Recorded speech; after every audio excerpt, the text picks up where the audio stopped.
The moment I walked into our office that Friday afternoon, I knew something was wrong. The air felt different, heavy with secrets and expensive perfume I didn't wear. David sat behind his desk, looking annoyingly pleased with himself, while Andrea Porter perched on the edge like she belonged there. My name is Rebecca Chen, and at 42, I was about to watch my life's work crumble in the most spectacular way possible. Or at least that's what my husband thought. Perfect timing, David said, his smile sharp enough to cut glass. We were just about to call you. I set my laptop bag down carefully, taking in the scene. The wall of awards we earned together over the past decade. The framed photo of us on opening day of Chen Technologies, both of us bright-eyed and full of dreams. And now Andrea, in her perfectly tailored suit, looking at me with poorly concealed triumph. Call me about what? I asked, though I already knew. The signs had been there for months. Hushed phone calls, late-night meetings, documents hastily minimized when I entered the room. I'd just been waiting to see how it would play out. David leaned back in his chair. My chair, really, since I bought it with my inheritance when we first started the company. I've made some changes to our corporate structure, he said, sliding a document across the desk. Andrea has purchased controlling interest in Chen Technologies. As of today, you're no longer needed in an executive capacity. The words hung in the air like smoke. I picked up the document, scanning the details I'd already anticipated. David had sold his shares, and somehow some of mine, to Andrea, effectively cutting me out of the company I'd built from the ground up. How did you get authorization to sell my shares? I asked, keeping my voice steady. I never signed anything. Andrea's smile widened. Oh, but you did. Remember that stack of contracts from the Miller acquisition last month? You really should read everything before you sign. Of course. The Miller papers, hundreds of pages of legal documents that needed immediate signatures. David had insisted on handling them himself, said he'd mark all the relevant pages for me. Just trust me, he'd said. When have I ever steered us wrong? I wanted to laugh at the irony, but instead I just nodded. I see, and I suppose this means you two are. Andrea and I have been working closely together, David said, reaching for her hand. We share the same vision for the company's future, something you and I lost somewhere along the way. Lost somewhere along the way. That's how he described 12 years of marriage, 15 years of building a tech empire together. Like it was a set of car keys he'd misplaced. Congratulations, I said, surprising them both with my calm. I assume my office needs to be cleared out by the end of the day? David frowned slightly, probably thrown by my lack of reaction. Take the weekend, he said magnanimously, but we'll need you gone by Monday. Andrea has some big changes planned. I'm sure she does, I thought, watching them exchange smug glances. Andrea had been gunning for a position at Chen Technologies for years, first as a competitor, then as a potential partner. I'd always blocked her attempts to get involved, sensing something predatory in her interests. Now I knew why. Fine, I said, gathering my things. I'll have everything cleared out by Monday. As I turned to leave, David called out, Beck. The old nickname felt wrong coming from his lips now. I am sorry it had to end this way, but you've been holding the company back. We need to evolve. I paused at the door, thinking about the email sitting in my drafts folder, time to send in exactly 48 hours. Don't worry about me, David. I'm sure everything will work out exactly as it should. The drive home was surreal. 15 years of my life, gone in a single afternoon. Or at least, that's what they thought. David never understood why I spent so many late nights in the office, why I insisted on handling the cybersecurity protocols myself. You're too controlling, he complained. Learn to delegate. But I had learned something. I learned not to trust him. The signs had been there for months. Mysterious meetings, unexplained expenses, files moved between servers in the middle of the night. I tracked it all, documented everything, waiting to see where it would lead. When I pulled into our driveway, my driveway since I bought the house before we married, my phone buzzed with a text from my sister, Marie. Just saw David and Andrea at Cafe Luna, looking pretty cozy. Want me to key his car? I smiled, typing back, not necessary. Just stick to the plan. Marie was the only one who knew what was coming. As the head of cybersecurity for a major bank, she'd helped me set up the digital trail that would protect me when everything went down. Inside the house, I went straight to my home office and booted up my personal laptop. The one David didn't know about. The email was still there in my drafts, scheduled to send Sunday afternoon to every member of our board of directors, major shareholders, and key clients. The subject line was simple: evidence of fraud at Chen Technologies. Attached were hundreds of documents showing how David had been cooking the books for years, inflating profits and hiding losses. He thought he was clever, creating fake projects to funnel money through. But I'd been tracking every transaction, every forged signature, every penny that disappeared into accounts that didn't exist. And now he'd brought Andrea into it. Poor, ambitious Andrea, who thought she was buying into a successful tech company, not realizing she was really purchasing a share in what would soon be the biggest corporate fraud scandal in the state. My phone buzzed again. A message from Marcus Wong, our head of development. Just heard the news. Tell me you have a plan. Already in motion, I replied. Keep your head down until Monday. Marcus had been with us from the beginning, one of the few who knew that most of our breakthrough innovations had come from my work, not David's. He'd watched as David took credit for my ideas, claiming the spotlight while I worked behind the scenes. I poured myself a glass of wine and settled into my favorite chair, the one that faced the garden where David and I had once talked about growing old together. Funny how things change. Opening my laptop again, I pulled up the other files I'd been collecting, emails between David and Andrea going back months, planning not just their takeover but their future together. The pictures my private investigator had taken of their secret meetings. The evidence of insider trading I'd discovered when I started digging deeper into their relationship. By Monday, everyone would know the truth. The board would have no choice but to act, and Andrea's purchase of company shares would be worthless. The scandal would probably sink her own company too. Some might call it revenge, but I prefer to think of it as justice. David and Andrea thought they were so clever, using those Miller contracts to trick me. They never stopped to ask why I'd agreed to sign anything without reading it carefully first. My phone lit up with another text, this time from David. Dinner at Lorenzo's to celebrate the changes, for old time's sake. I stared at the message, imagining him and Andrea at our favorite restaurant, probably sitting at our usual table, planning how they'd reshape my company in their image. Sorry, I typed back. Busy packing up my office. You two have fun. Let them celebrate. Let them think they'd won. In 48 hours, their perfect plan would explode in their faces and I would be ready to pick up the pieces. I took another sip of wine and smiled. Sometimes the best revenge isn't served cold. It's served with carefully documented evidence in an ironclad paper trail. The weekend crept by with excruciating slowness. I spent Saturday methodically packing up my office, each box carefully labeled and organized. David and Andrea stayed away, probably celebrating their victory at some expensive restaurant. My phone buzzed constantly with messages from concerned employees who'd heard rumors about the change in leadership. I responded to each one the same way. Wait until Monday. Everything will make sense then. By Sunday morning, my home office had become a command center. 3 laptops tracked different aspects of Chen Technologies' systems, security protocols I put in place years ago that David had never bothered to understand. Marie sat beside me, her fingers flying over her keyboard as she monitored network activity. They're trying to access the secure servers, she reported, frowning at her screen. Look at these login attempts. I leaned over to look. David's credentials, attempting to breach areas of our system he'd never shown interest in before. He's looking for anything that might incriminate him, I said. Andrea must be getting nervous. Too late, Marie smirked. Everything important is already backed up and time-stamped.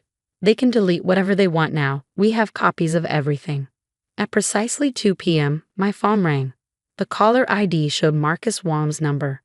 Rebecca, he said without preamble, David just called an emergency board meeting for tomorrow morning. Says he wants to discuss exciting new directions for the company. I checked the time. My email was scheduled to send at 3 p.m., exactly 1 hour from now. Let me guess, 8 a.m. meeting. Yeah, Andrea will be there to outline her vision for the future. Perfect, I said. Just make sure you're there early. You'll want a good seat for this one. After I hung up, Marie gave me a concerned look. Are you sure about this timing? Once that email goes out, it has to be today, I said firmly. They're planning to announce structural changes tomorrow that would make it harder to prove the fraud. And anyway, I glanced at my phone, which showed a text from David. having dinner with the board tonight, sharing our exciting news. They're all going to be together when it hits. I want to see their faces when everything falls apart. Right on cue, my phone lit up with another message, this one from an unknown number. I recognize the area code though, New York. Mrs. Chen, this is Agent Sarah Martinez with the SEC. We received some concerning information about Chen Technologies. Are you available to talk? I smiled.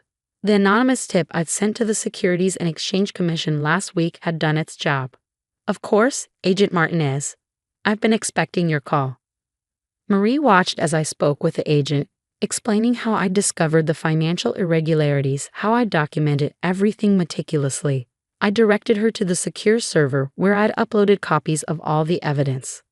This is quite extensive, Agent Martinez said, sounding impressed. How long have you been gathering this information? Since I first suspected something was wrong, I replied. About 6 months ago, the sale of shares to Andrea Porter was just the final piece. After I hung up, Marie checked her watch. 30 minutes until the email goes out. Last chance to change your mind.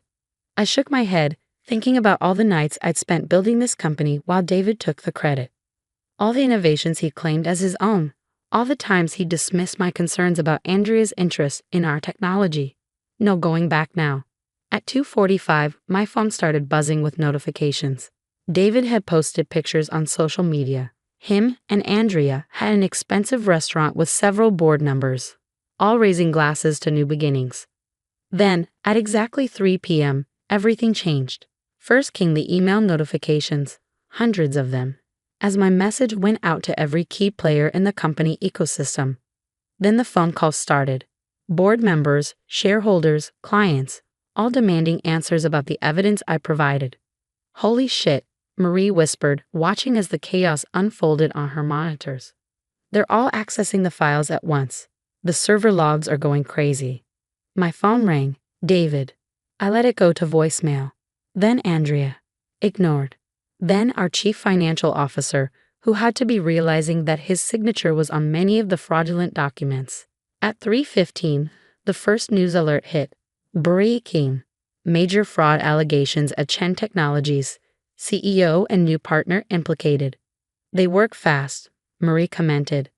I made sure to copy several financial reporters on the email, I explained. Ones who've been investigating corporate fraud cases, they knew exactly what they were looking at. By 3:30, David was desperate. His texts became increasingly frantic. What have you done? This is all lies.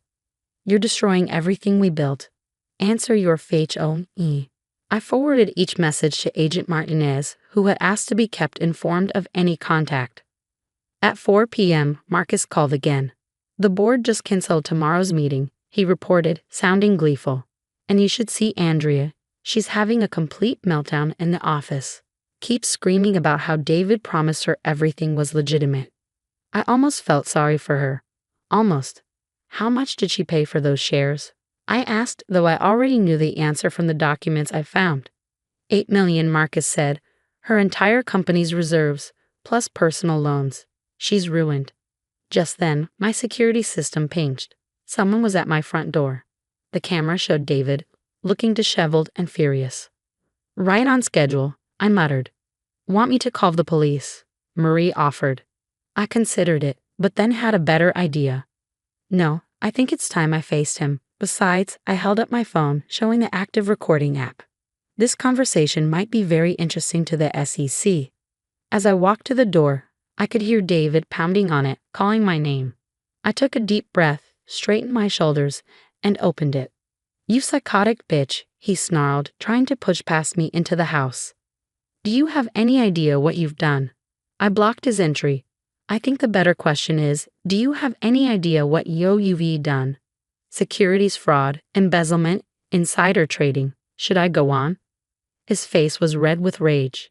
Those documents are fake. You're trying to frame me because you're jealous of Andrea. I laughed then, actually laughed. Oh, David, you really should have paid more attention to the cybersecurity protocols I put in place. Every document is authenticated. Every transaction logged. Every conversation recorded.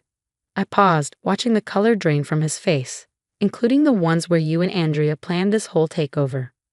You can't prove. I already have. I held up my phone, showing him the text from Agent Martinez. The SEC has everything. They're probably getting a warrant as we speak.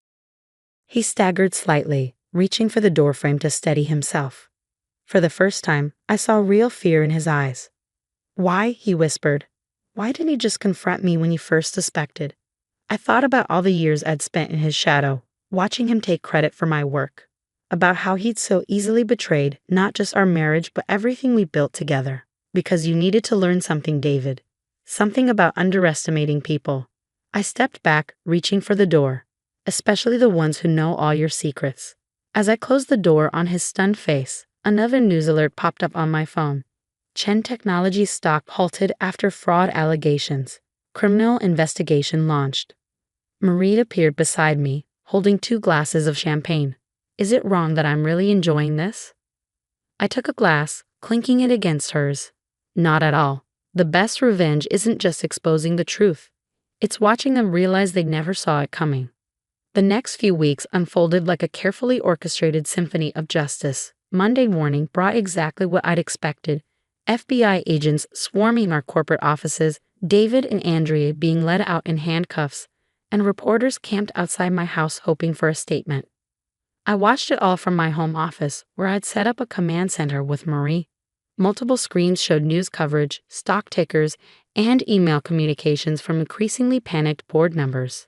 Chen Technologies CEO David Chen and partner Andrea Porter arrested on multiple fraud charges. The headlines screamed.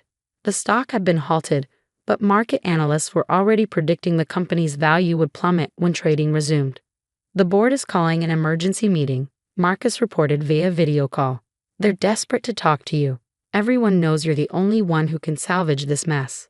I glanced at my watch, 9:15 a.m. Tell them I'll be there at 10. And Marcus, make sure everyone from the development team is present. It's time they knew who really created our core technology. As I prepared for the meeting, my phone buzzed with a message from David's lawyer. Mrs. Chen, my client wishes to discuss a deal. He's willing to testify against Ms. Porter in exchange for leniency. I forwarded the message to Agent Martinez without responding. Let them turn on each other. It would only make the prosecution's job easier. The Chen Technologies building looked different as I walked through the lobby. Security guards who used to barely acknowledge me now stood at attention. Employees who'd watched David marginalize me for years suddenly couldn't meet my eyes. The boardroom was packed when I arrived. Board members, executives, and key developers all sat in tense silence as I took my place at the head of the table, David's old seat. Before we begin, I said, opening my laptop, I want to be clear about something. What happened here isn't just about David's fraud or his affair with Andrea. It's about years of deception that goes to the very heart of this company. I pulled up a series of patent applications, technical specifications, and development logs. Every major innovation this company has produced over the past decade, the quantum encryption protocol, the neural network architecture, the distributed processing system, they weren't David's creations. They were mine. The room erupted in murmurs. Marcus stood up, addressing the board directly. She's telling the truth. I was there. We all were. David took credit, but Rebecca was always the real genius behind our success. But why didn't you say anything? Janet Moore, our longest-serving board member, asked. I smiled grimly. I did, many times. But David was very good at dismissing me, at making everyone believe I was just the perfectionist wife who needed to be managed. You all saw what you wanted to see. Over the next 2 hours, I laid out my plan to save the company. We would need to be completely transparent about the fraud, cooperate fully with investigators, and restructure from the ground up. But we could survive this if they were willing to trust me. The question, I concluded, is whether this board is ready to acknowledge its own complicity in what happened here. You all watched David take credit for my work. You approved his decisions without proper oversight. You ignored red flags because he was charming and confident. The silence that followed was deafening. Finally, Janet spoke again. I moved to appoint Rebecca Chen as interim CEO with full authority to implement her restructuring plan. The vote was unanimous. As the room cleared out, Marcus lingered behind. There's something else you should know, he said quietly. Andrea's company, it's not just the $8 million she invested. Their entire intellectual property portfolio, it was based on stolen data from us. From your designs. I wasn't surprised. I know. It's all documented in the evidence I gave the FBI. Her company won't survive this either. That evening, as I sat in my new office, my real office, Marie called with an update. David's talking. He's thrown Andrea completely under the bus, claiming she masterminded everything. And guess what? She's doing the same to him. I thought about them both, sitting in separate jail cells, betraying each other just as easily as they betrayed me. How fitting. The next few months were intense. Rebuilding a company while cooperating with a federal investigation isn't easy. But I had something now that I'd never had before. Complete control over my own creation. The technology I developed, finally acknowledged as mine, proved even more valuable than anyone had realized. Without David's manipulation and fraud obscuring the true financial picture, Chen Technologies was actually in a stronger position than ever. 1 year after that fateful Friday afternoon, I stood in front of our employees, announcing our most successful quarter ever. Our stock had not only recovered but reached new highs. We'd won back every client we'd lost during the scandal, plus dozens more who appreciated our new commitment to transparency and innovation. David and Andrea both took plea deals, testifying against each other and several other conspirators. They would serve significant prison time, and their assets, including Andrea's worthless company shares, were seized. As I wrapped up the company meeting, my phone buzzed with a news alert. Former tech CEO David Chen sentenced to 15 years for fraud. I closed the alert without reading further. David's story didn't matter anymore. I was writing my own. Later that night, as I sat in my garden with a glass of wine, Marie joined me with a small package. "What's this?" I asked as she handed it to me. "Open it." Inside was a framed copy of the first patent I ever filed, now correctly listing me as the sole inventor. Below was a handwritten note from Janet Moore. "Thank you for showing us what real leadership looks like." I traced my name on the patent, remembering the young woman who'd let her husband take credit for her genius because she thought that's what a good wife did. "You know what's funny?" I said to Marie. "David always told me I was too cautious, too detail-oriented. He said I needed to learn to let go." She laughed. And instead, those same qualities brought him down. My phone buzzed. Another message from Agent Martinez. "Thought you'd want to know. Andrea Porter is volunteering to testify in 3 other corporate fraud cases. Apparently, this wasn't her first attempt at this kind of takeover." I set the phone down, looking up at the stars. David and Andrea had thought they were so clever, using those Miller contracts to steal my shares. They never realized they were actually signing their own confessions in documents I carefully prepared and quietly slipped into the stack. Sometimes the best revenge isn't just exposing the truth. It's making them expose themselves. "To new beginnings," Marie said, raising her glass. I clinked mine against hers, thinking about all the women who'd been silenced, overlooked, or pushed aside by men like David. "To owning our power," I corrected, "and never letting anyone steal it again."